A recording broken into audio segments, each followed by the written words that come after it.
Bueno, muy buenas noches. Es un gusto encontrarnos nuevamente en este espacio y hoy vamos a hablar sobre un tema que me llamó mucho la atención. Recordemos que estamos hablando desde el libro de Arminda Verasturi sobre las aportaciones al psicoanálisis de niños. No sé si salió. Entonces, hoy vamos a hablar, vamos a conversar sobre una sobre un tema que Arminda Verasturi propone y vamos a hablar sobre casos que ella plantea y también voy a compartirles sobre algunos casos que yo he tenido la oportunidad también como de atender sobre este tema. Y miren qué interesante es este tema desde esta mirada del psicoanálisis de niños y es cómo repercuten en los niños las conductas de los padres con los animales preferidos de ellos. Es decir, cómo las conductas y las reacciones que los padres tienen hacia los animales, hacia las mascotas, hacia los animales, digamos, preferidos de los niños, tienen una repercusión en su desarrollo y en su estructura propiamente. Me parece muy interesante, sobre todo por el auge que ha tenido el tema de las mascotas y el tema del cuidado de los animales, en fin, todo esto, pero desde siempre, pues los niños y las niñas han compartido con diferentes animales como seres especiales para ellos. Y hoy vamos a ver algunos casos que son muy claros, ejemplifican mucho el impacto que tiene este compartir y estas conductas de los padres hacia los niños. Y yo creo que nos vamos a sentir muy identificados porque pues los casos tienen mucho contexto también a nuestra situación latinoamericana. ¿Sí? Además porque Arminda Verástegui, pues como ustedes lo saben, es argentina, entonces pues tiene mucha similitud con nuestro contexto también aquí en Colombia. Entonces, bueno, pues iniciemos. Quiero iniciar con un primer caso que plantea Arminda Verástegui y antes diciendo, dice lo siguiente.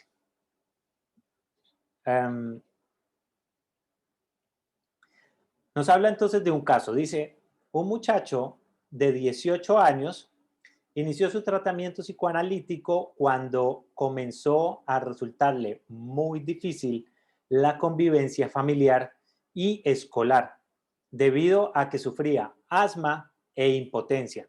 Miren los dos factores por los cuales este chico llega a la consulta. Claro, ya cuando él llega a la consulta, ya estamos hablando de un muchacho de 18 años, pero el punto clave es en qué momento se dieron las condiciones de las cuales vamos a estar hablando, ¿sí? Que fueron en edades mucho más tempranas para él, ¿vale?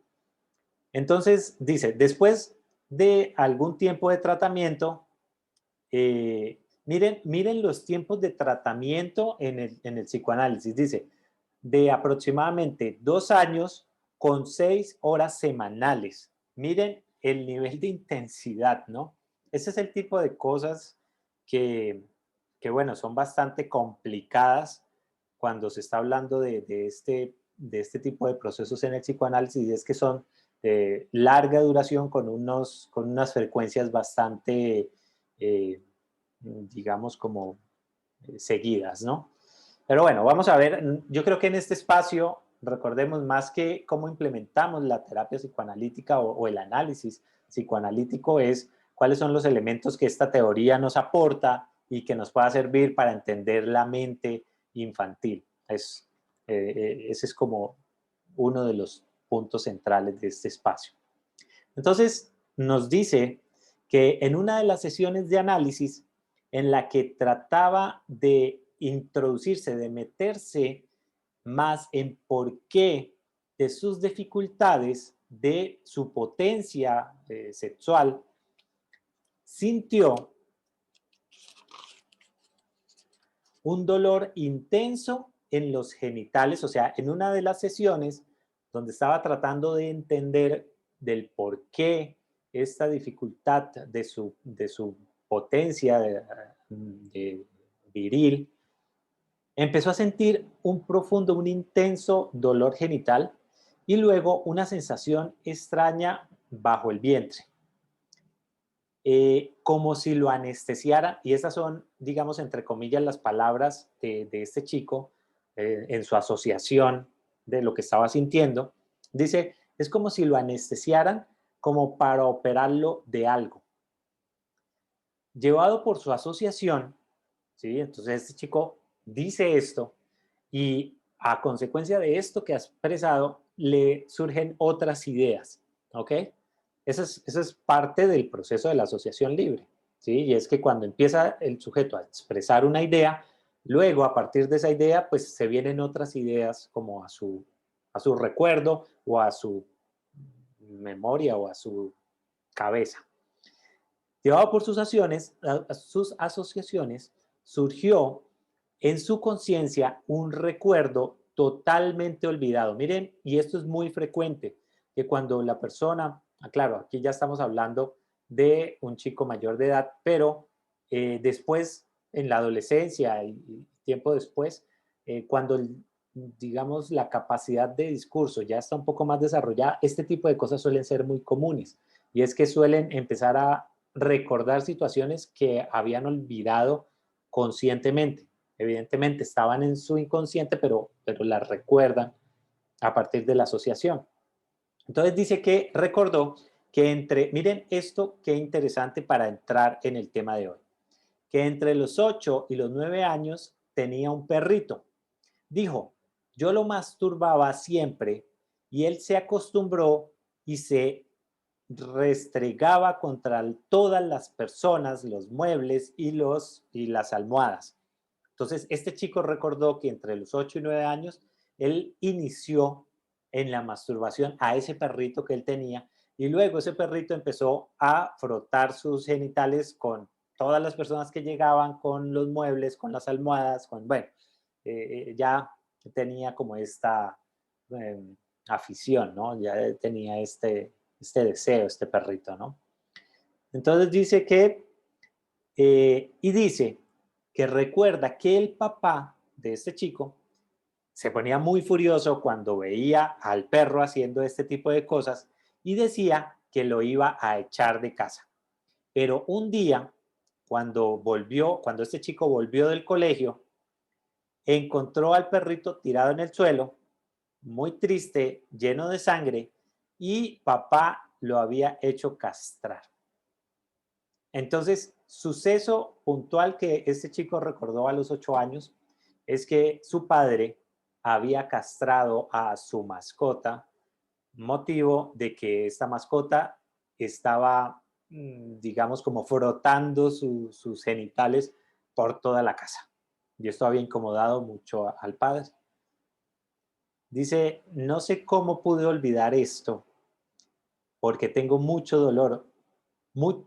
Dice, tengo un dolor atroz en los genitales, parece que me los arrancara. Entonces, Arminda Verasturi pues nos muestra algo que es, a partir de este punto ya se nos hace bastante evidente, y este es un tema, ¿no? Y es que cuando empezamos a leer estos casos ya se nos hace muy fácil revelar como el origen de la situación, pero cuando estamos en consulta no sabemos esto, ¿sí? Y el consultante tampoco lo sabe. Es a través de todo ese empezar a quitar, a abrir ese espacio de conciencia, quitar todos estos velos y mecanismos defensivos que no nos dejan llegar hasta este tipo de focos de raíz. Eso es lo que buscamos. Muchas veces me preguntan, bueno, ¿y qué es qué es lo que busca la asociación libre, la dinámica del psicoanálisis en el análisis propiamente? Este tipo de cosas, empezar a entrar, hasta llegar a esos puntos de recuerdo, de situaciones, de fantasías puntuales que generaron todo o desencadenaron toda una serie de síntomas, como en este chico, ¿no? Entonces miren lo que dice Arminda Verasturi sobre esto. Dice, el chico se había sentido tan responsable del castigo que había sufrido su perro, puesto que él lo enseñó a masturbarse, y después pudo ver cómo ese sentimiento de culpa por el daño al perro, por la castración, al perro, ocultaba una angustia aún más profunda hacia él.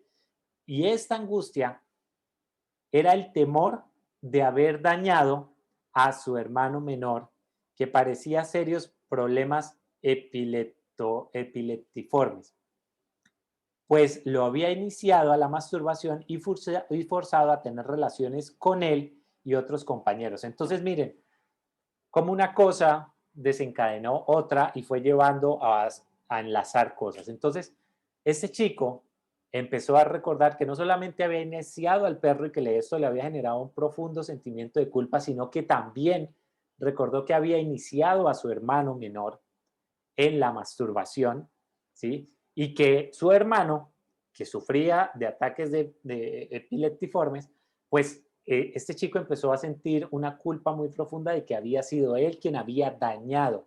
Y ahí viene un tema muy importante y es la sensación de que a través de esta masturbación había generado un daño irreparable en el perro y profundo en su hermano a través de los episodios de epilépticos, ¿sí? Y dice, la conducta del padre con su perro le confirmó sus temores de que la castración indefectiblemente había de cumplirse. Constituyó para él una advertencia de lo que le podría pasar si se masturbaba o si tenía relaciones sexuales. Entonces, ahí es donde viene este tipo de integraciones de cómo un suceso o de cómo una fantasía o de cómo una situación externa, digamos, al sujeto, el sujeto y en este caso el niño, que nos desplazamos a la edad donde sucedió esta situación, el niño empieza a integrar diferentes cosas. Es decir, si esto fue lo que pasó a mi perro y mi padre castró al perro, es decir, que la amenaza de castración es una situación también efectiva que puede pasarme a mí, o bien si me masturbo, o bien si tengo relaciones sexuales. Y recuerden que el motivo de consulta de este muchacho a los 18 años era su impotencia para poder tener una erección prolongada, ¿sí? Y también la capacidad de poder tener un contacto sexual activo, ¿sí? Después de este recuerdo,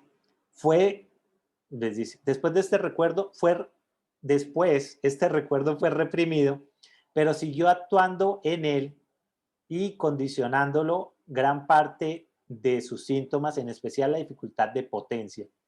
Es evidente que el padre relacionó la masturbación del perro a la del hijo y se animó a ejecutar en el animal lo que no podía hacer físicamente a su hijo. Lo realizó psicológicamente en una advertencia.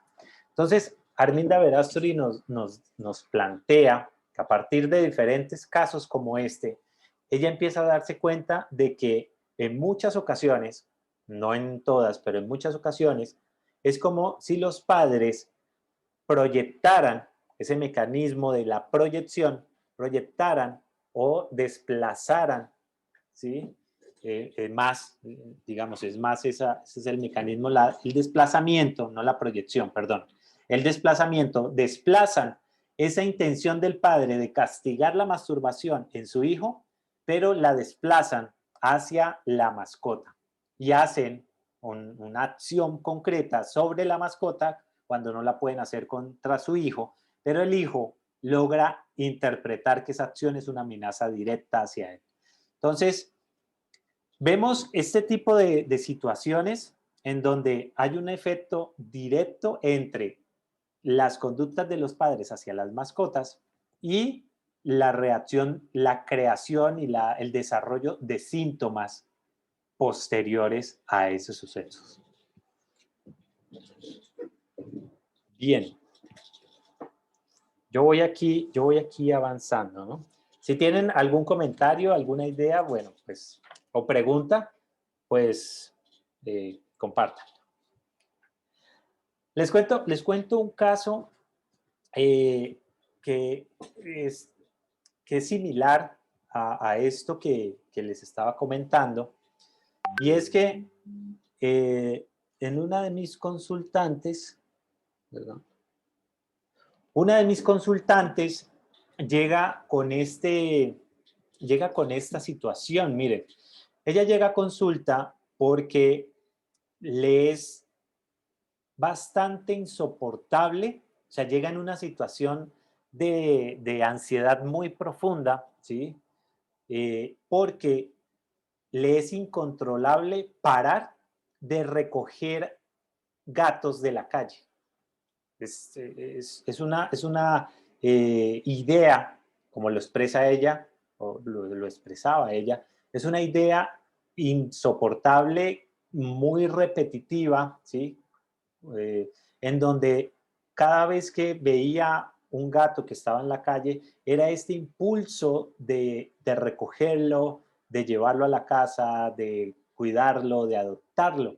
El tema es que ya no era uno o dos, sino cinco, seis, siete, ¿sí? Entonces, ya su familia ya no soportaba más la situación, para ella era angustiante el tener que estar pensando cuando todos estos, veía estos gatos, tener la necesidad de ir a recogerlos. Entonces, llega a consulta con esta inquietud, ¿sí?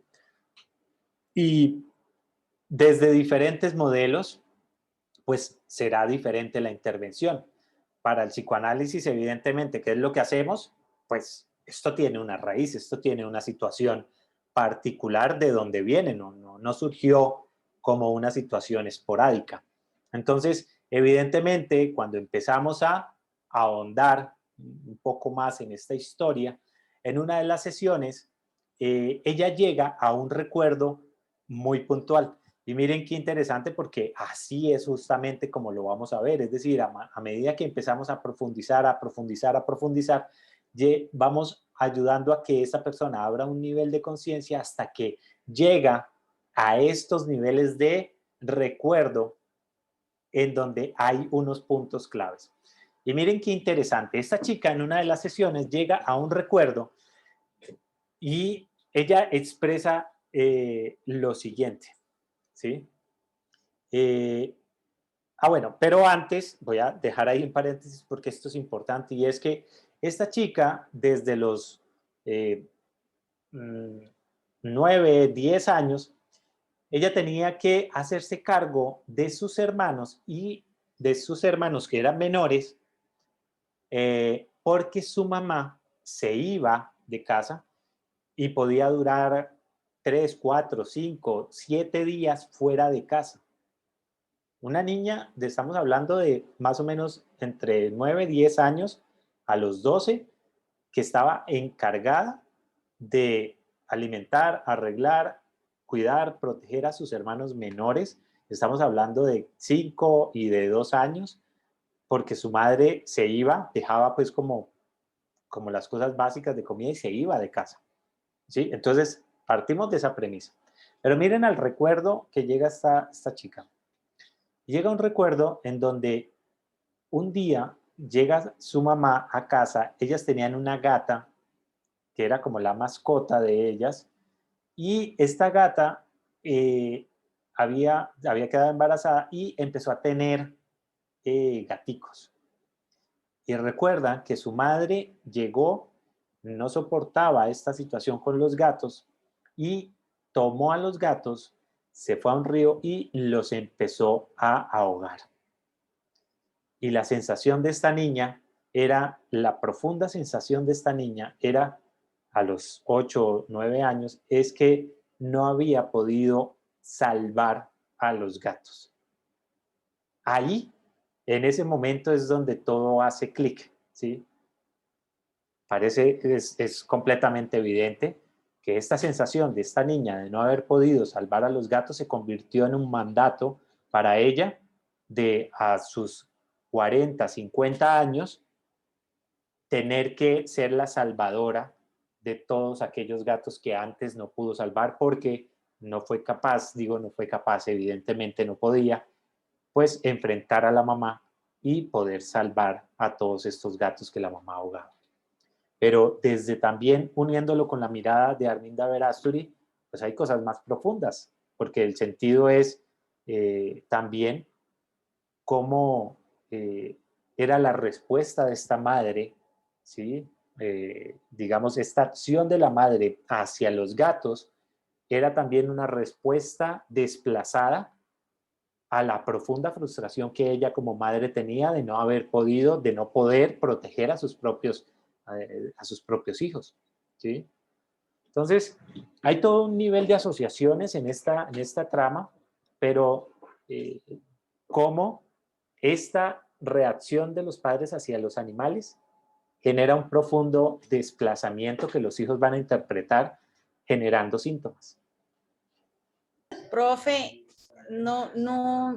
o sea, no me queda claro que el hecho del desplazamiento, o sea, cómo se ve, cómo se evidencia. No estoy entendiendo eso. El desplazamiento es un mecanismo de defensa.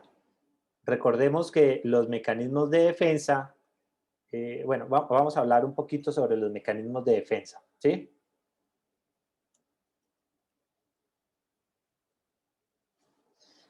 Los mecanismos de defensa son estas estrategias, estas herramientas, estos elementos, digamos, que el yo, a nivel inconsciente, el yo tiene, la estructura del yo tiene, para poder proteger al sistema, proteger la mente de todo lo que viene del inconsciente.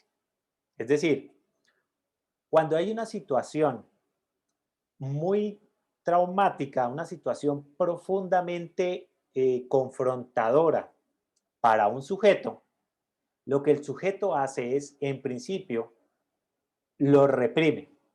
Toma esa situación que ha vivido y la reprime. ¿Ok? Vamos a hablar del mecanismo de defensa y vamos a hablar del desplazamiento. Entonces, él reprime esa situación. Pero esa situación que está reprimida busca salir. ¿Sí? Entonces, vamos a tratar de poner un ejemplo. Eh, cuando niño, una persona vivió una situación muy dolorosa, vamos a poner. Una persona sufrió una situación muy dolorosa. Entonces lo que hace su mente, su yo, para poder protegerlo, porque si no se protege, imagínense tener esa situación dolorosa en su mente día tras día, día tras día, día tras día. ¿Qué es lo que va a generar? Pues una profunda depresión, ¿sí? Entonces, ¿qué hace la mente para protegerlo? Pues toma eso y lo reprime. Es decir, se lo lleva inconscientemente, le hace olvidar conscientemente esa situación. Ese es un mecanismo, la represión, ¿vale? Entonces, por eso es que las personas dicen, había olvidado este recuerdo. Claro, lo habían reprimido. ¿Listo? Pero aquello que queda reprimido, fase 2, aquello que queda reprimido, busca salir. ¿Qué es lo que busca salir? El recuerdo. El recuerdo quiere volver otra vez a la mente, a la conciencia. El recuerdo quiere volver a la conciencia y volver a decirle, recuerda que te pasó esto, ¿sí? Pero el yo no, el yo trata de proteger. ¿Y qué hace para proteger? Mecanismos de defensa. Más mecanismos de defensa. Entonces, ahí es donde tiene varios mecanismos. Les voy a poner uno básico. Huir. Huir de una situación o el olvido propiamente son mecanismos que usa la mente para no tener que ver ese recuerdo. Vamos a ponerlo así, muy sencillamente. Pero en ese trabajo hay otro tipo de mecanismos como el desplazamiento. Entonces, ¿qué es el desplazamiento? El desplazamiento es coger una pulsión, es decir, aquello que quiere salir, aquel deseo que quiere salir, pero que no es permitido. No es permitido, ¿sí? Vamos a ponerlo con el ejemplo de esta situación. El padre que tiene este impulso de poder sancionar la conducta de masturbación de su hijo, esa es la intención, esa es la pulsión del padre, es decir, le molesta profundamente que entender que su hijo está en una acción de masturbación. ¿Por qué? Pues porque él como padre tuvo que haber pasado por situaciones difíciles, confrontadoras o dolorosas respecto al tema de la sexualidad. Entonces ahora no soporta ver o entender o saber que su hijo está en prácticas masturbatorias. Entonces, ¿su intención cuál es? Castigar a su hijo, pero no se lo permite. ¿Por qué? Pues por muchas razones, sociales, morales, porque quiere ser un buen padre, porque hay, digamos, como, o porque esa pulsión, más allá de un regaño, es una acción de golpes y de castigo muy violento, por ejemplo. Esa puede ser la intención profunda del padre, pero el padre no se permite ese tipo ni de pensamientos ni de acciones. Eso es, moralmente es inapropiado para él y además físicamente es inadmisible. Entonces, ¿qué hace con esa pulsión que no puede contener el padre? Usa el mecanismo de desplazamiento para que haga esa misma acción, pero no contra su hijo, sino contra, lo desplaza hacia otro sujeto. Entonces, en este caso, castra al perro cuando quería castrar al hijo. Eso es básicamente un ejemplo de la función del mecanismo de desplazamiento. No sé si es un poco como entendible desde ahí.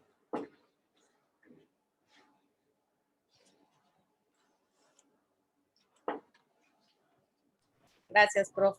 Ah, con gusto. Y entonces, eh, digamos que en cada uno pasa una situación diferente, ¿no? Ese mecanismo del desplazamiento lo podemos ver muy evidente en el ejemplo, en el primer ejemplo que poníamos, ¿sí? En el primer ejemplo que estábamos viendo, ¿no? Pero hay muchos más mecanismos de defensa, por eso es muy importante que, pues, digamos, estudienlos, léanlos, es muy importante porque los mecanismos de defensa son de los elementos conceptuales teóricos que fueron propuestos por el psicoanálisis, pero son más ampliamente aceptados por muchas otras modelos teóricos, muchos otros modelos psicológicos. O sea, los mecanismos de defensa son mecanismos de la mente que son muy aceptados por muchos modelos de psicología o muchos modelos psicológicos, porque realmente en la práctica, en la experimentación, en esta parte empírica son muy evidentes. Entonces, bueno, es bueno profundizar en ellos porque nos ayuda a entender mucho también sobre este elemento, sobre la mente humana, ¿no? Entonces, bueno, ahí tenemos mecanismos de desplazamiento. ¿Qué tal los casos, no? Me parece realmente muy interesante ver cómo el psicoanálisis nos abre esta vía de acceso a cosas tan profundas. Y cosas tan profundas porque muchas de las demás modelos teóricos van a tratar de evitar llegar a tal nivel de profundidad, ¿sí? Les voy a mostrar otro caso que nos presenta Arminda Verástegui sobre el tema de las mascotas. ¿Listo? Dice, me consultaron en una oportunidad sobre los trastornos que padecía una niña de 2 años y 9 meses. Miren la edad, 2 años y 9 meses. ¿Y de qué sufría esta niña? Sufría fuertes dolores de estómago, diarrea, crisis de angustia, pavores nocturnos y una gran ansiedad en cuanto anochecía y se acercaba la hora de ir a la cama y dormir. Miren los síntomas con los que la niña llega, ¿no? Diarrea, fuertes dolores de estómago, crisis de angustia, pavores nocturnos y una gran ansiedad. No solamente nos está hablando de un factor, nos está hablando de varios elementos que se presentan como en bloque y en determinadas horas del día, y es cuando se acerca la hora de ir a dormir, como que se activan con más fuerza estos síntomas. ¿Listo? Entonces ya ahí hay un elemento de alarma, ¿no? Ese es parte del motivo de consulta por el cual la niña llega al análisis. Dice, entonces exigía, cuando llegaba a esa hora, dice, exigía la niña que dejasen la luz encendida y que necesitaba cerciorarse permanentemente de que su madre estaba cerca y sin daño. Miren la demanda de la niña, el segundo elemento. La niña pedía que la luz estuviera encendida y cerciorarse continuamente de que la madre estuviera cerca y estuviera bien, que no haya sufrido daño alguno, ¿sí? En otro tipo de modelo, pues simplemente estructuras conductuales, pautas para poder hacer que la niña duerma continuamente, pero para el psicoanálisis, ¿el tema cuál es? Aquí está pasando algo, ¿qué está pasando? Y vamos a indagar en las causas, en las raíces de estos síntomas. ¿Qué es lo que está llevando a la niña a tener estos síntomas? ¿Sí? Entonces dice,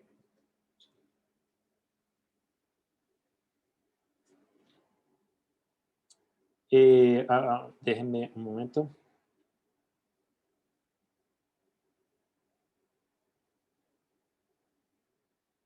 Bueno, entonces dice, la madre relató que las crisis de ansiedad e insomnio y los demás síntomas aparecieron después de un hecho. Ojo, estos síntomas aparecieron después de un hecho al que ella no dio importancia en un primer momento, pero ahora no podía menos que advertir que había sido la causa del desencadenamiento de todas estas dificultades, ya que el desarrollo de su hija hasta entonces había sido muy normal. Entonces, esto suele ser muy común, suele ser muy frecuente que después de una situación muy confrontadora para un niño, muy rápidamente se empiecen a desarrollar síntomas, ¿sí? Por eso, en muchas ocasiones, cuando llegan los padres a la consulta, o especialmente lo veía mucho cuando estaba en el sector educativo y en esos espacios educativos, llegaban los padres diciendo, la niña o el niño de repente empezó a hacer esto. Entonces, no, los niños no hacen esas cosas de repente, ¿sí? Es decir, claro, nosotros indagamos con ellos, pero pues ya nosotros sabemos que esto no pasó de repente, entonces hay una causa, hay un motivo.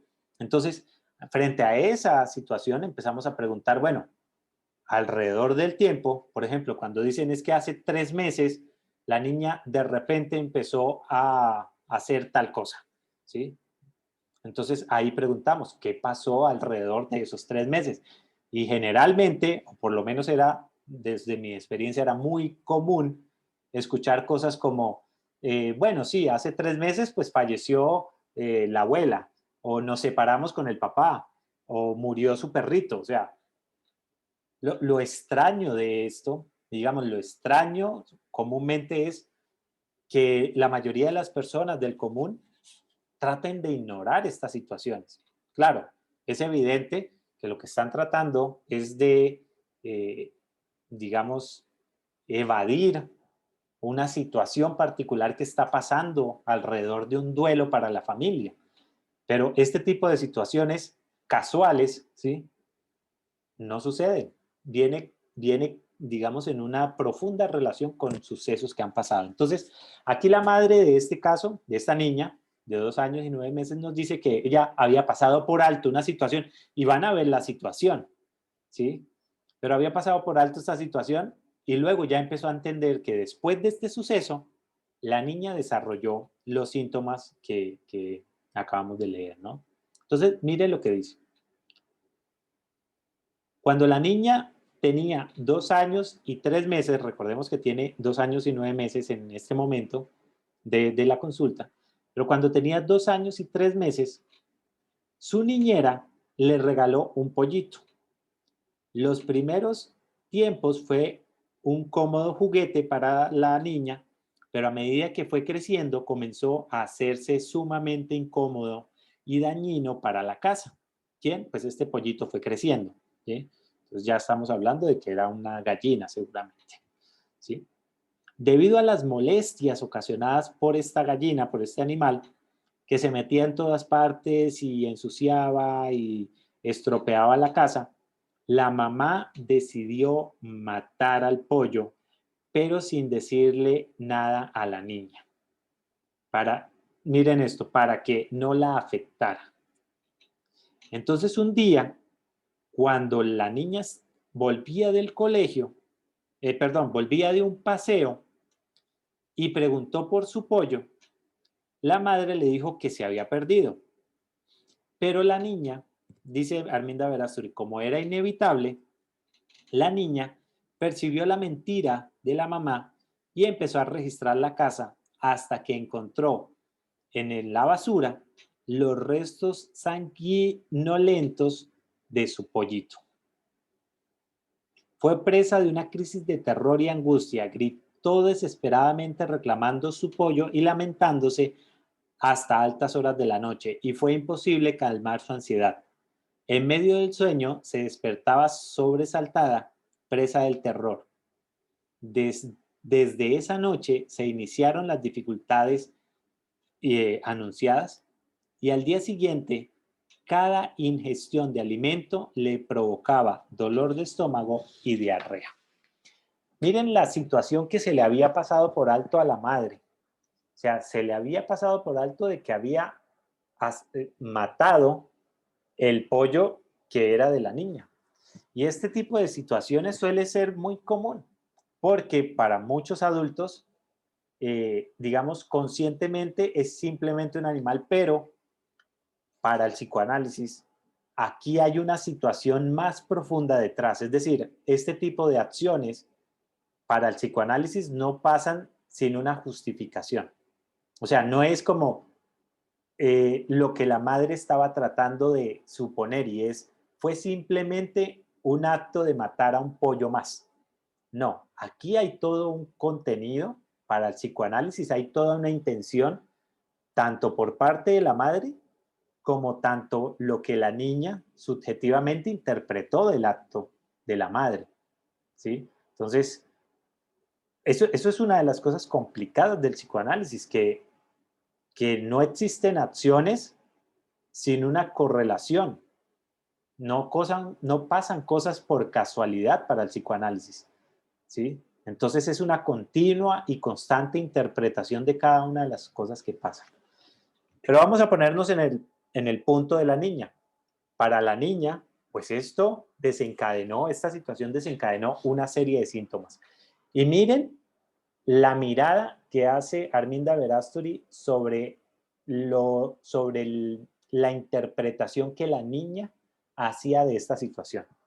Miren esto, porque hasta ahí vamos de que la relación entre la muerte de su pollo y el desarrollo de los síntomas es claro, listo. Pero ¿y ahora qué pasa ahí? ¿Sí? Listo, ¿qué más hacemos con ello, con esta situación?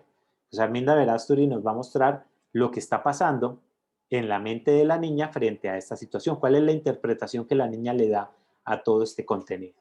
¿Y por qué desarrolla esos síntomas y no otros? Que eso es otro aspecto importante, porque cada uno de esos síntomas tiene un sentido. No aparece por casualidad. Tiene toda una intención simbólica de poder expresar lo que está interpretando la niña. Entonces, miren esto, qué interesante. Si la niña no quería acostarse y dormir, era porque temía ser atacada durante la noche. Esa madre, capaz de matar a su pollo a traición, reactivó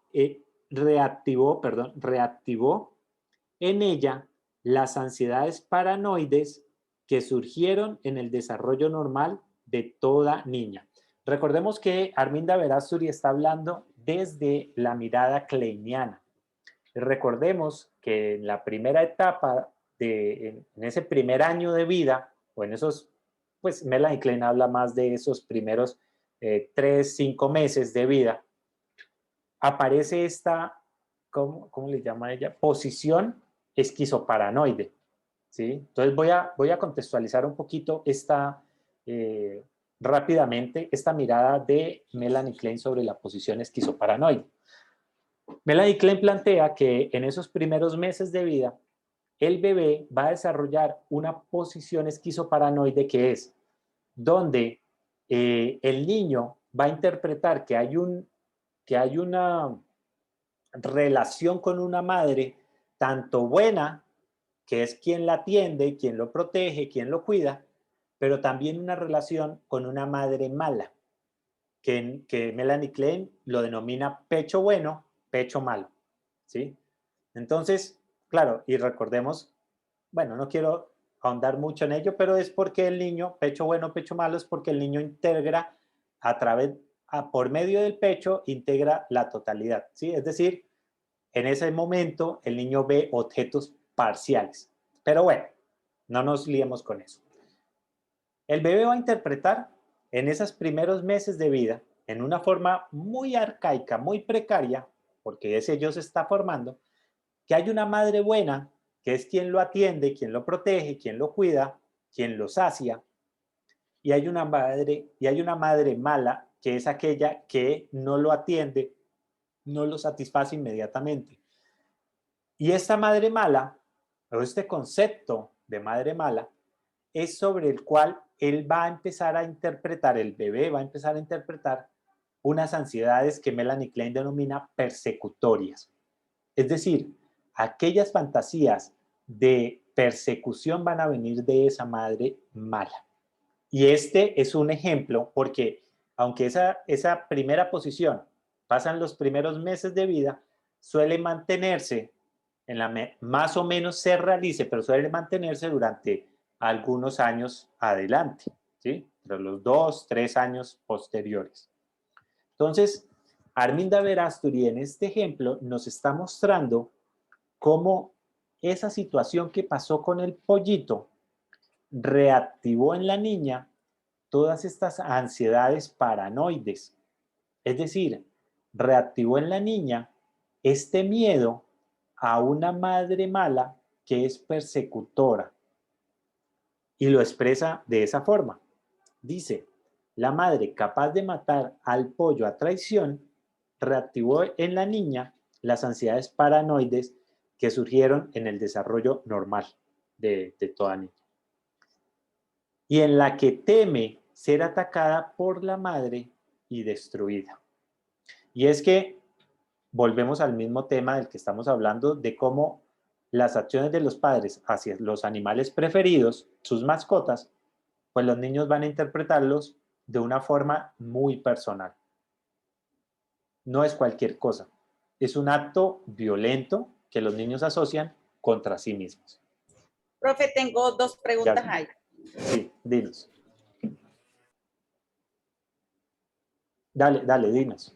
Una es cuando usted dijo que la sensación persecutoria la sentía en los primeros meses, yo puedo ver en mi hija y en varias niñas que están empezando la adolescencia, 11, 12, esa sensación y esa misma situación de que la madre mala y la madre buena, con sus actitudes, con su forma de responder, pero entonces usted dice que solo en los primeros meses. Y bueno, y la otra pregunta es, usted dice, la niña ver el pollo como estaba, se reactivó su ansiedad paranoide. ¿Por qué reactivó? O sea, nosotros la tenemos y se reactiva, o eso no lo entendí.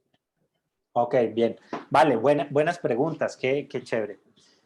Eh, mm, bueno, empecemos por la adolescencia. Claro, es que es muy interesante esto que mencionas porque el psicoanálisis, y ojo, siempre resalto que el psicoanálisis porque este es el modelo teórico que plantea esto.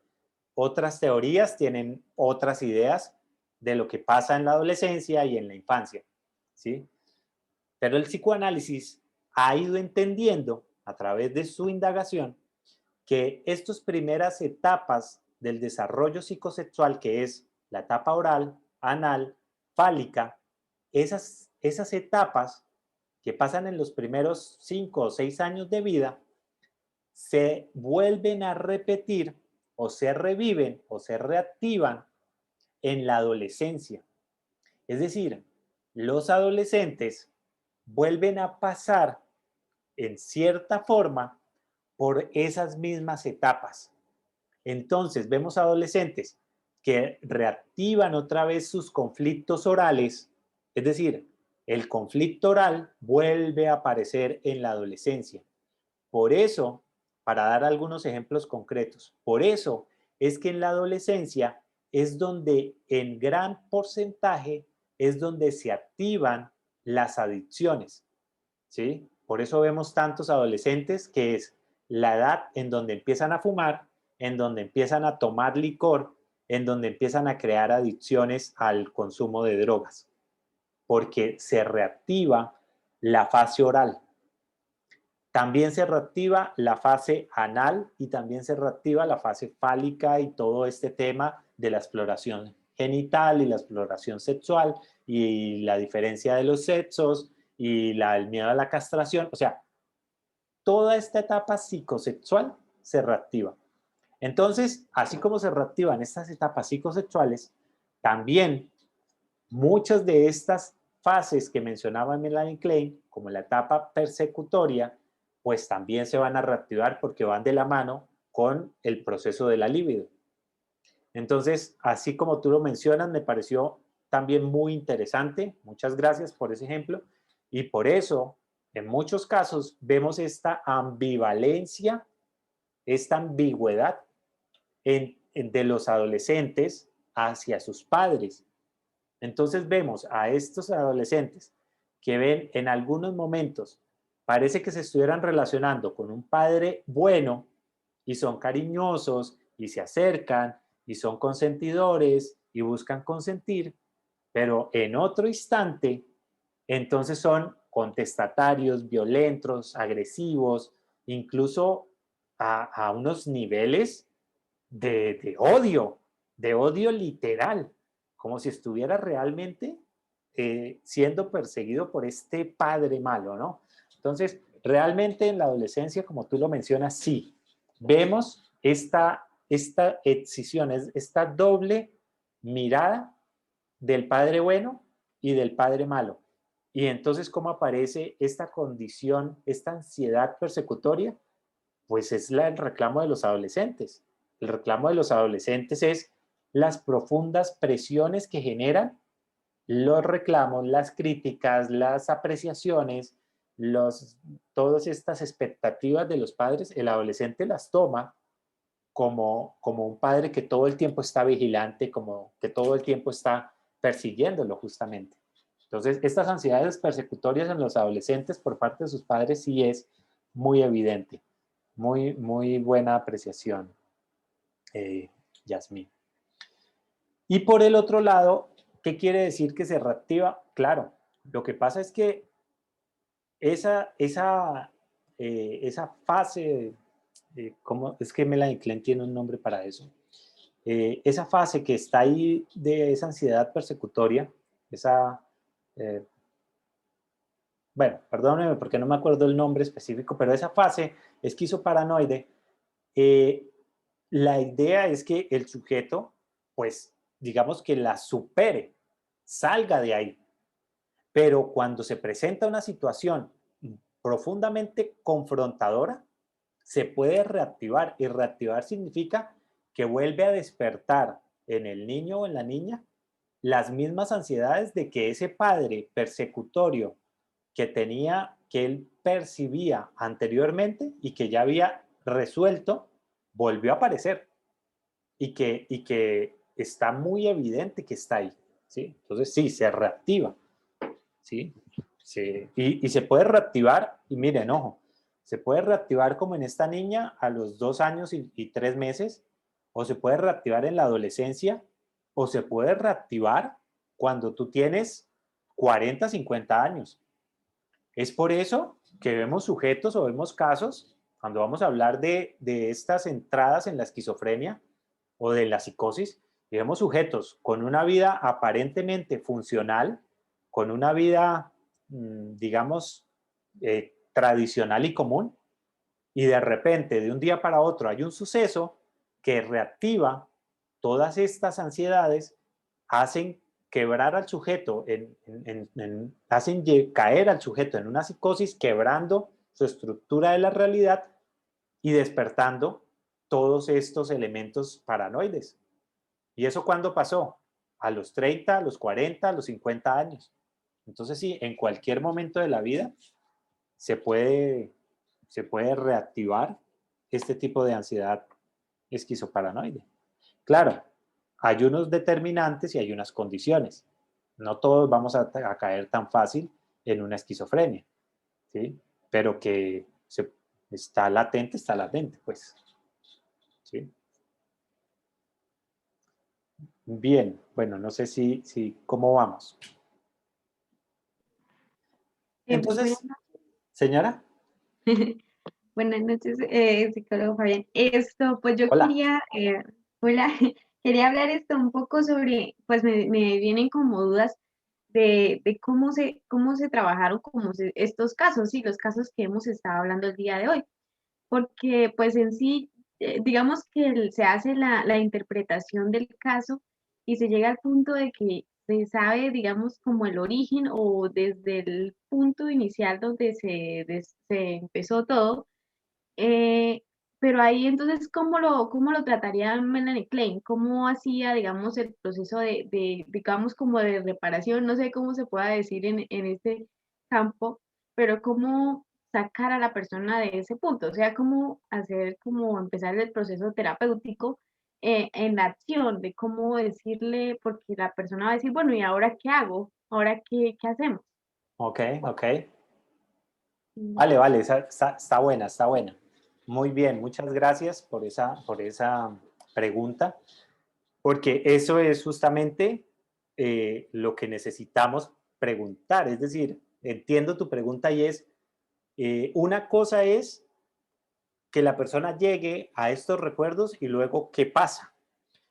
Pues hay varias miradas desde diferentes modelos. Vamos a centrarnos en el psicoanálisis. Para el psicoanálisis, la premisa fundamental es hacer consciente lo inconsciente. ¿Por qué? Es decir, vuelvo a la premisa. La premisa es coger lo que está inconsciente, lo que está olvidado de la conciencia y empezar a escudriñar hasta que eso empiece a aparecer. Y cuando eso aparece, lo lleva al plano de la conciencia. Hacer consciente lo que antes estaba inconsciente, lo que estaba oculto para ese sujeto. ¿Y qué es lo que estaba oculto para el sujeto? Situaciones, fantasías, deseos que habían sido muy confrontadores. La premisa fundamental del psicoanálisis es que el yo ha dedicado tanto esfuerzo para tratar de evitar ver eso, que entonces eso que estaba tratando de evitar ver se convierte en síntoma. Para el psicoanálisis, todos los síntomas, desde diarrea, enuresis, psicosis, trastornos obsesivos, actos compulsivos, todos los síntomas que se presentan para el psicoanálisis son producto de los mecanismos defensivos que el yo está tratando de hacer para no ver aquello que pasó. Entonces, cuando en el análisis empieza a revelar eso, cuando empieza a meterse allá, a esos recuerdos, a esas situaciones, a esas experiencias, a esos deseos, y empieza a sacarlos a la luz, entonces el yo ya no tiene que defenderse contra eso. El yo se defiende de lo que es escondido, de lo que es inconsciente para él. Pero cuando sale a la luz, entonces ya no se defiende de eso. Ahora ya puede ver eso y ahora lo asume. ¿Y qué significa asumirlo? Asumirlo significa que eso que aparece es doloroso. Lo llora, lo sufre, lo duele, pero sale de ahí y lo asume, lo enfrenta. ¿Ves? Entonces, a medida que empiezan a aparecer nuevos recuerdos, el yo se va haciendo más fuerte. El yo va empezando a entender su vida, su historia. Entonces ya no tiene que defenderse contra aquello que antes era inconsciente y que ahora ya lo sabe, o ya lo sabe conscientemente. Y a medida que aparecen nuevos recuerdos, o a medida que hay un recuerdo nuevo, abre la puerta para más recuerdos anteriores. Por eso es que muchas personas dicen que no recuerdan muchas cosas de la infancia. Cuando una persona dice, es que yo no recuerdo de mi infancia muchas cosas, de lo que nos está diciendo es que está reprimiendo. Es decir, hay situaciones tan confrontadoras en su pasado y no todas tienen que ser negativas. Pueden haber situaciones muy alegres que está reprimiendo. Pero hay situaciones que está reprimiendo con tanta fuerza que lo olvida. Conscientemente lo olvida. Entonces el psicoanálisis va a hacer es, empieza a escarbar para recordar. Y a medida que recuerdes, abres tu conciencia, abres tu yo. Entonces, ¿dónde está el proceso terapéutico en eso? Pues cuando estas personas tienen un síntoma y llegan al punto de origen de ese síntoma, cuando llegan a ese espacio, el síntoma ya pierde fuerza porque la situación que trataba de ocultar ya fue revelada. Es por eso que vemos continuamente, cuando empezamos a ahondar, empezamos a ver que cuando se llega a un recuerdo profundo y la persona logra entender, porque pueden llegar a ese recuerdo y no entender la asociación entre los dos espacios, entre el síntoma y el recuerdo. Pero cuando llegan a un recuerdo clave y logran entender la asociación que hay o el vínculo que hay entre ese recuerdo y el síntoma, ese síntoma desaparece. Y eso lo veo continuamente. ¿Y cómo yo lo veo? Se los voy a contar. O sea, cómo se manifiesta. Personas que vienen con una sintomatología, empezamos a trabajar y llegamos a puntos, digamos, muy profundos, y en la siguiente sesión la persona me dice expresamente cosas como esta.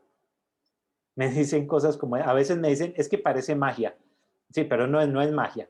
Me dicen cosas como, mire, no sé por qué, no sé por qué, pero a partir de la sesión ya no siento la misma sensación o la misma síntoma que tenía antes. Claro, a partir de la sesión ya lograste desanudar, deshacer el síntoma y de forma natural y espontánea ya no tienes la necesidad de vincularte a ese mismo síntoma que tenías antes. Esa es la forma como opera el psicoanálisis, ¿sí? Diferente a otras áreas en donde hay que hacer ejercicios y técnicas y acciones, ¿sí? Pero bueno, eso es particularmente el modelo de psicoanálisis. Yo tengo otro tipo de abordajes, pero más adelante, bueno, en algunos momentos que tendremos, pues hablaremos ya propiamente de mi experiencia práctica, pero les hablo de la experiencia que he tenido en esta mirada de interpretación desde el modelo psicoanalítico.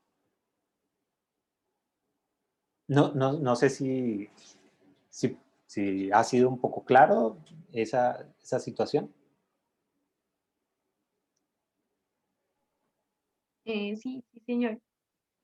Pues ahí me queda un poco de duda de pronto, digamos, ella cómo tomaría el caso del joven inicialmente, el que hablaba de sus problemas de disfunción, sí, sexual, porque también se mira un poco la parte, digamos, orgánica, biológica, no sé, Ok. ahí cómo lo retoma, cómo lo tomaría. Siempre en el proceso psicoanalítico, bueno, y en términos generales, en cualquier proceso psicológico, cuando una persona llega con una sintomatología física, antes de poder meternos en qué es una somatización, recordemos que somatizar es llevar al cuerpo una situación que es de índole mental o psicológica.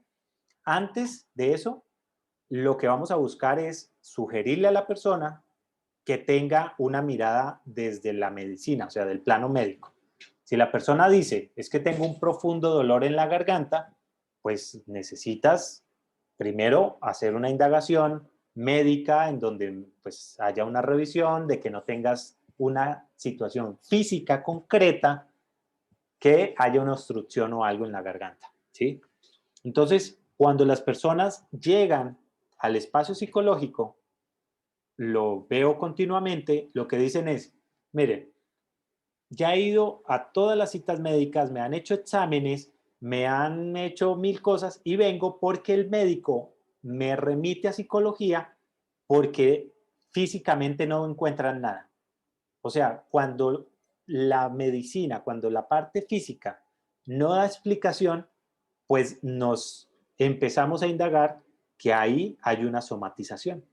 Entonces, en el caso, por ejemplo, de este chico, en términos de la impotencia, claro, evidentemente, pues hay que sugerirle que tenga una mirada fisiológica, es decir, que no haya ningún tipo de malformación o de alteración fisiológica. Pero en las investigaciones con relación, digamos, abro paréntesis, en las investigaciones con relación a las afectaciones de erección y de eyaculación precoz, solo el 5% de los casos tienen una condición médica fisiológica. Eso es, digamos, como parte de las investigaciones que se han hecho. Más del 90% de los casos son psicosomáticos, ¿sí? Para ese caso puntual, ¿no? De las erecciones y de la eyaculación precoz. Entonces, en ese caso de este chico, que el problema era de potencia sexual, pues el psicoanálisis empieza a abrir ese espacio para ver la raíz y empieza a ver que hay una profunda conexión entre el miedo a la castración que se generó por la castración de este perro, la culpa que este chico sentía frente a la masturbación y el miedo que eso producía a tener relaciones sexuales, ¿sí? Entonces, ¿qué pasaba? Generaba que este chico no pudiera tener un contacto sexual por el miedo a la castración. Desde luego, esa es una parte, ¿no? ¿Qué sigue después de ese espacio? Más, profundizar más en recuerdos, en ideas, en fantasías, porque alrededor de esa idea, de ese recuerdo de la muerte de la castración de su perrito, pues hay más fantasías, hay más situaciones, porque eso seguramente lo va a llevar a que tenga experiencias con otros chicos, con otras chicas, que sean frustrantes o que sean también confrontadoras, y todo eso se va enlazando hasta llegar a una situación de impotencia. Entonces, todo eso es lo que se va a ir como enlazando, todas esas experiencias. ¿Hasta cuándo? Pues hasta cuando el chico ya logra empezar a desmontar el síntoma de la impotencia, de la potencia sexual de la erección, y ya puede empezar a, ya sin ese miedo a la castración, sin esa culpa, a haber dañado a través de la masturbación a su perrito y a su hermano, pues ya pueda empezar a tener un acceso a la sexualidad mucho más sano. ¿Sí? Eso te iba a preguntar con respecto a los sentimientos de culpa que puede quedar de diferentes situaciones, ¿cierto? Con el consultante. Ya se encontró la situación, el síntoma se supone que va disminuyendo, o se supone, no, bueno, disminuye, pero cómo se hace el manejo cuando se presentan sentimientos de culpa? Sí, bueno, ahí tú mencionas una cosa que me da pie para poder hacer una explicación y es, eh, no se llega a la situación, porque generalmente cuando se desarrolla un síntoma no es una sola situación. Digamos, hay, hay experiencias o hay recuerdos que son muy dicientes, pero el desarrollo de un síntoma no suele estar ligado a una sola situación, a pesar de que esa situación sea muy evidente, como en los casos que hemos visto, que sean muy evidentes. Por ejemplo, en el caso que yo les comentaba de esta señora que tenía que recoger a los gatos y el hecho de que haya visto que su madre ahogaba a los gatos, pues parece haber una conexión muy directa entre las dos situaciones. Pero esa es solamente una de las situaciones o de los recuerdos que ella vivió que le llevó a desarrollar este síntoma. Entonces, siempre hay que indagar muchas experiencias y muchas fantasías alrededor de esos sucesos. Entonces, siempre hay muchas situaciones que van a apoyar el desarrollo de un síntoma. Lo segundo es que la culpa, no me atrevo a decir que siempre, pero en la gran mayoría de los casos, la culpa es como el pegamento que va a estar vinculado a la generación de un síntoma. O sea, siempre que encontramos un síntoma, ¿sí? Sea un acto obsesivo, sea una violencia extrema, sea un acto de como estos que hemos estado viendo, o sea, siempre que encontramos un síntoma, empezamos a indagar y hay una situación de culpa. Siempre, bueno, no quiero ser radical en eso, pero es muy frecuente encontrar situaciones de culpa como pegando el síntoma. Entonces la culpa va a estar muy frecuente, la vamos a ver muy frecuente en los consultantes. Ahora, ¿cómo entonces trabajamos la culpa? Pues a través, ojo, desde el psicoanálisis, desde otras corrientes, pues es diferente, ¿sí? Desde otras corrientes es diferente, ¿sí? Entonces, desde el psicoanálisis es cuando el sujeto asume la situación que vivió y que puede empezar a entender por su propia interpretación de que fue una situación que vivió y que digamos, que pasó lo que tenía que pasar, tenía entre comillas. Voy a poner el ejemplo nuevamente, el tema de la niña, de la chica, que a los 8 años, a los 9 años, veía a su madre ahogando a los gatos. Lo que ligaba eso, lo que ligaba el síntoma de esa señora, no era solamente el ver a su madre ahogando a los gatos. Eso no era la situación en sí, era la culpa que ella sentía de no haber podido salvar a los gatos. Entonces, desde el modelo psicoanalítico, la persona o el analista no le va a decir, no fue tu culpa, ¿sí? Porque eso es una conclusión a la que la misma señora debe llegar a través de ver que la niña tenía 9 años, que la mamá era completamente poderosa en relación con la niña y que la niña no podía hacer algo concreto para poder salvarlos, ¿sí? Y en ese caso la señora va a seguir haciendo más interpretaciones, va a ir llegando más atrás en sus recuerdos hasta que logre entender que finalmente lo que hacía que la madre ahogara a los gatos era algo más profundo que la madre tenía. En ese momento, digamos, en el plano conceptual, es cuando la señora logra asumir la culpa y decir, yo tengo una parte de responsabilidad, mi madre tiene otra, pero ahora tengo que hacer algo nuevo con esto, con esta historia, ¿sí?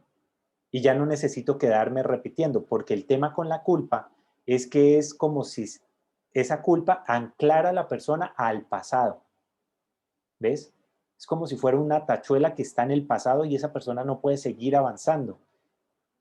Entonces el consultante o el analizante va a llegar a un momento en donde logra entender a través de su exploración de su historia que si bien eso pasó en el pasado, que si bien la niña no pudo hacer algo y que no pudo pues por esas obvias razones, ahora ella ya no es una niña y que eso que pasó ahora necesita poder asumirlo y seguir avanzando en su vida.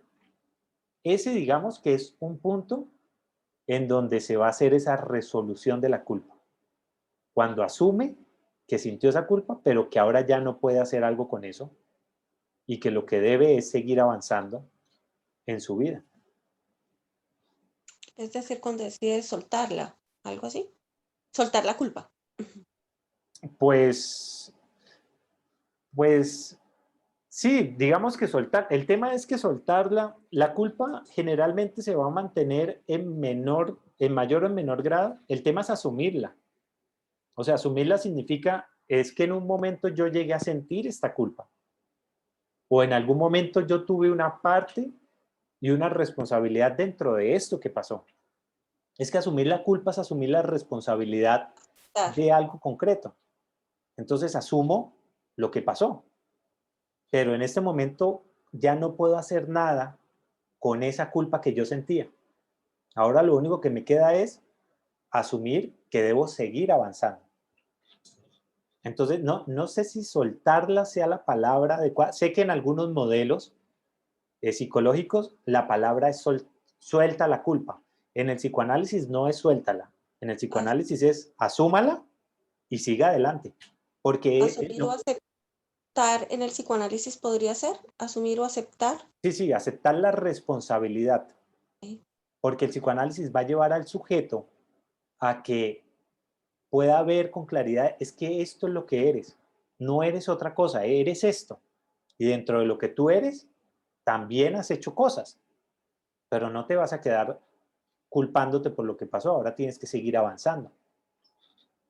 Y puedes, una de las cosas que sí usa el psicoanálisis es, puedes compensar o reparar un daño, ¿sí?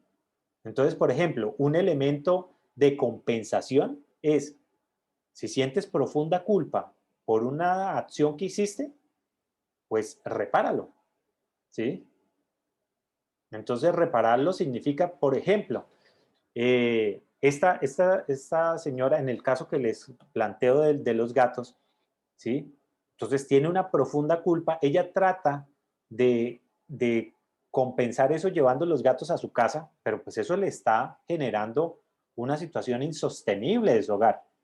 Pero lo que sí puede hacer y lo que efectivamente después va a empezar a desarrollar es cómo entonces ya no llevan los gatos a casa, porque además salvando 3 o 4 gatos pues no vas a hacer mucho, pero cómo empiezas a formar parte o de un movimiento que se convierta en una misión o de una fundación en donde puedas hacer un aporte más grande a toda una comunidad de gatos o canina o a salvar a los animales.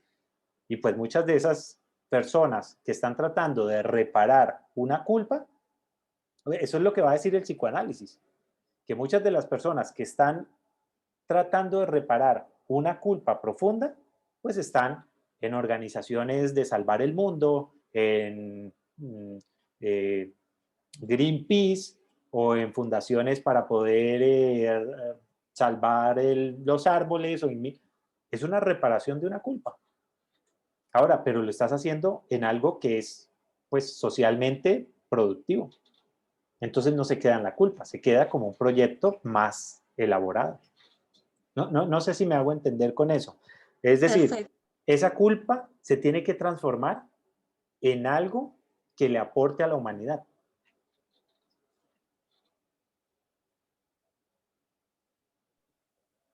¿Sí? Sí, te agradezco mucho, muy claro.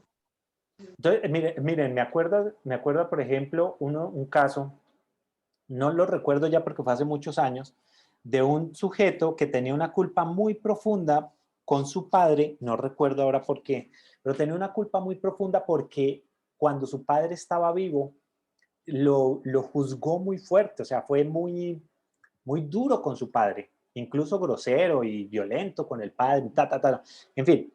Entonces había quedado una culpa muy fuerte porque no había podido reparar en vida a su padre. Entonces lo que este sujeto hizo fue que el padre había quedado pendiente, o sea, el padre siempre quiso hacer algo, un proyecto, algo que era como algo, como un proyecto personal que el padre se había planteado, pero nunca logró terminarlo.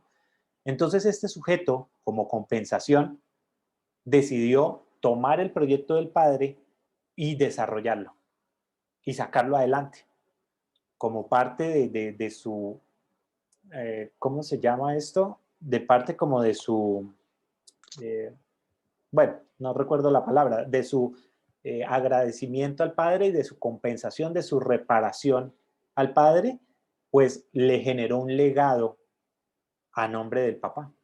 Y de esa forma él ya se sintió, digamos, asumiendo esa culpa y bueno, resolviendo esa culpa. ¿Sí?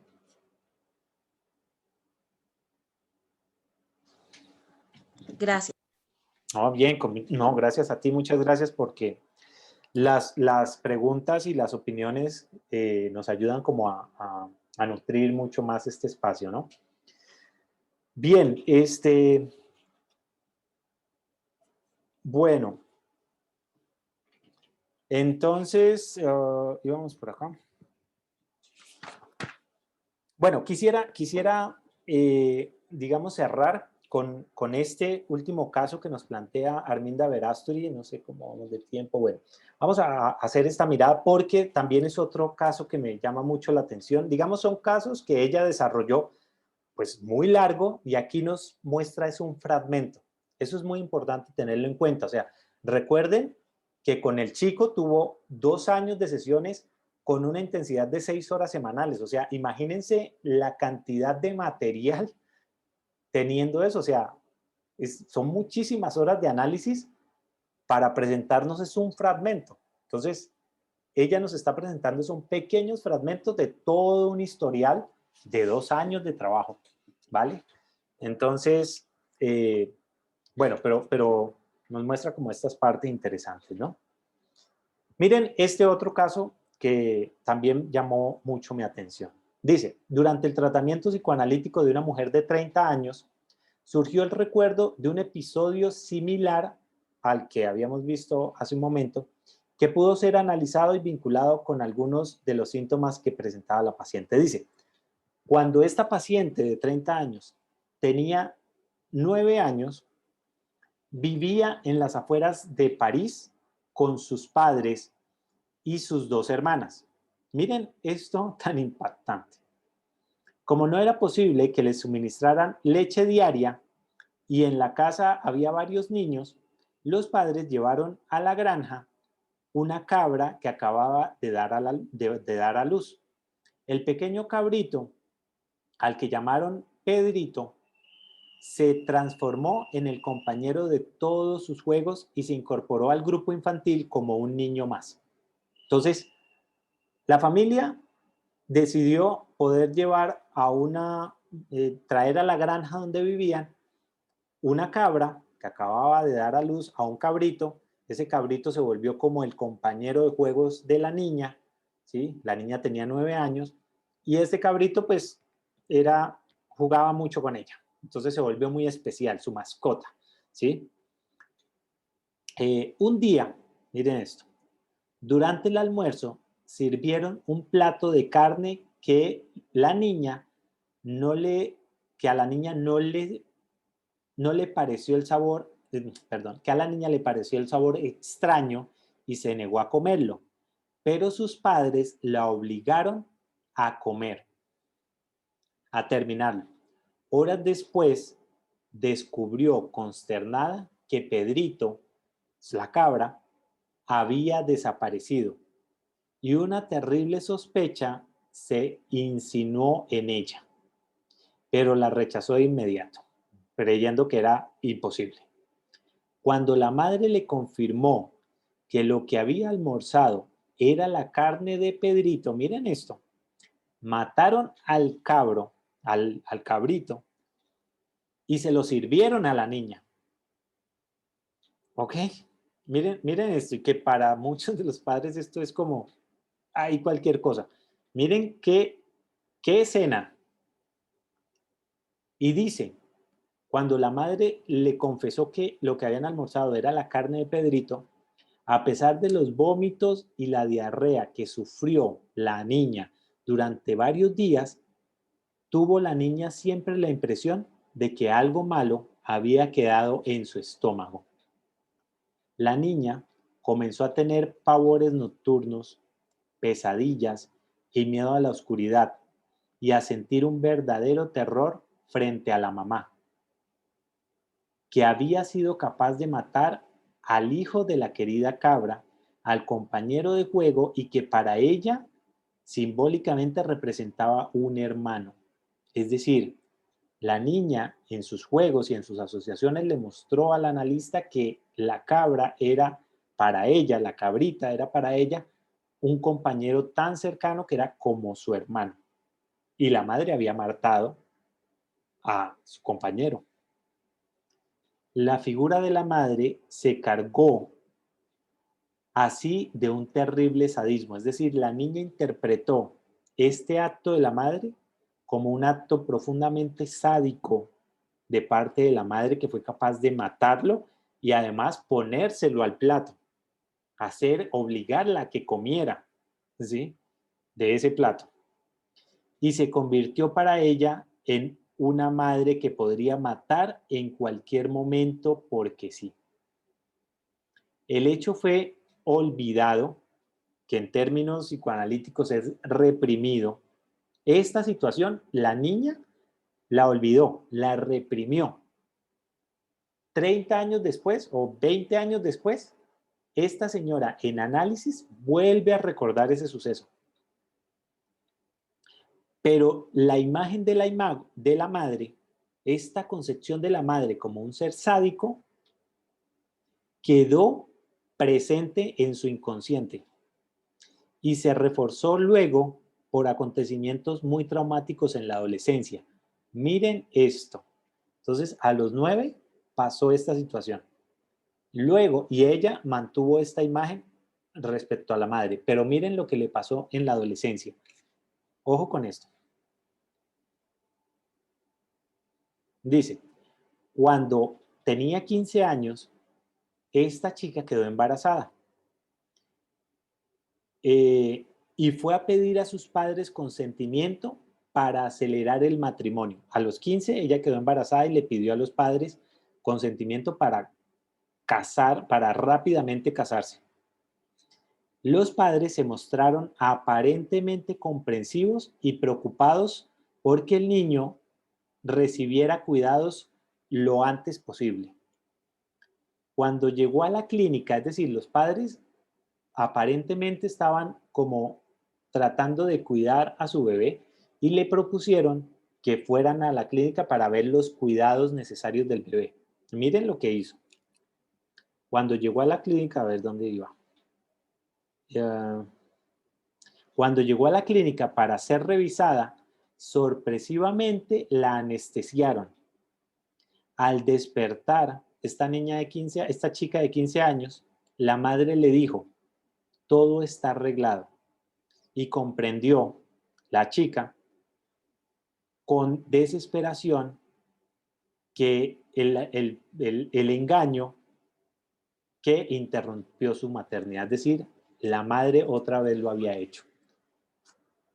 Engañó a la chica, la anestesió y le produjo un aborto. Y cuando esta chica se levanta, vuelve a darse cuenta de lo que la madre había hecho. Como en el caso anterior, los trastornos de sueño se hicieron permanentes. El trastorno de sueño, pesadillas e insomnio obedecen a temores paranoides de ser atacado por la madre durante el sueño, así como el miedo de su propia agresión. La raíz inconsciente de su esterilidad, miren, esta chica a los 30 años había tenido problemas para poder concebir. Después de los 15 años había tenido problemas para poder quedar embarazada nuevamente. Entonces dice Arminda Verástegui, la raíz inconsciente de su esterilidad era el temor a haber sido destruida definitivamente por sus padres. No podía concebir hijos dentro de una destrucción interna. Y en el caso de concebirlos, la madre podría venir a matarlos. Como reacción a este temor, a concebir hijos y a su sometimiento a la madre, generó una constripación, que es esta acción de que los intestinos se vuelven lentos o difíciles de poder, digamos, procesar todo este paso de las heces, desarrolló toda esta dificultad, ¿sí? Y dice que mediante este síntoma conservaba en su interior los hijos fantasiados que no se permitía concebir. Miren, ¿de qué nos habla este último caso que nos presenta Arminda Verástegui? Nos muestra cómo dos situaciones, una con relación a la muerte de este ser que era muy amigo de la niña, o sea, de este cabrito, Y ahí le mostró una versión de la madre bastante sádica, lo cual, pues, vemos que es bastante confrontador esta imagen. Y luego vuelve la madre a aparecer para generarle un aborto completamente desaprobado por la chica. Entonces nos vuelve a mostrar esta faceta sádica de la madre. O sea, las sospechas de la niña no eran infundadas. Algo estaba pasando en la madre que estaba mostrándole toda esta connotación bastante violenta y directa, ¿sí?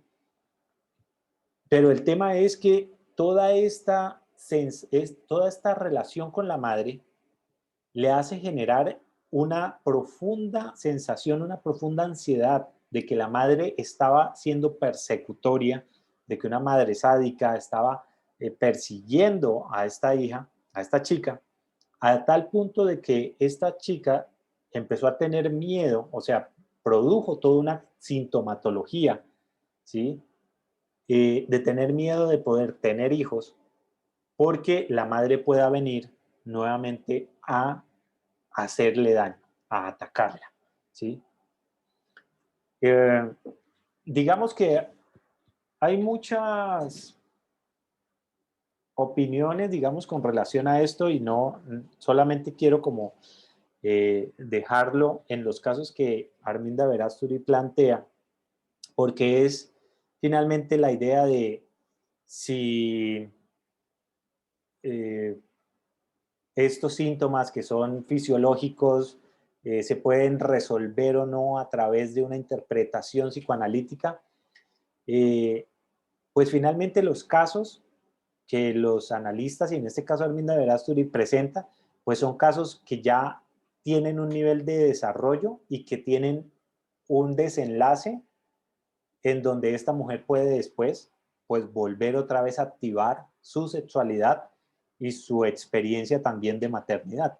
O sea, no son cosas simplemente que se quedan en la interpretación, sino que al deshacer el síntoma, al deshacer el temor, al deshacer estas ansiedades persecutorias, todo el tema del síntoma, de la imposibilidad de poder tener hijos, pues también se deshace y esta mujer puede volver otra vez a reactivar su vida completamente normal. Recordemos que ya había tenido la posibilidad de ser madre o de la maternidad porque ya había tenido un embarazo a los 15 años, ¿sí?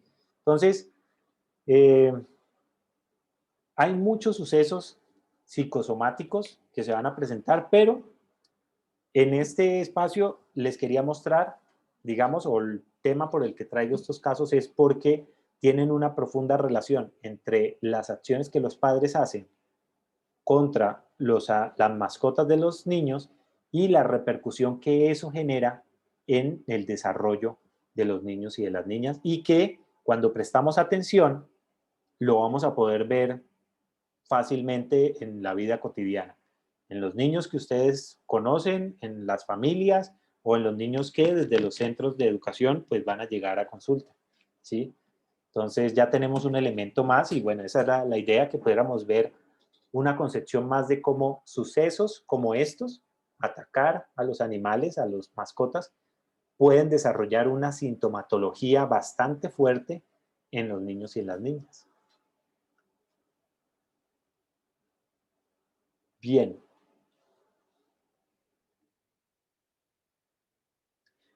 Finalizamos esta primera fase de nuestro ciclo. Nos veremos en el siguiente ciclo del psicoanálisis de niños.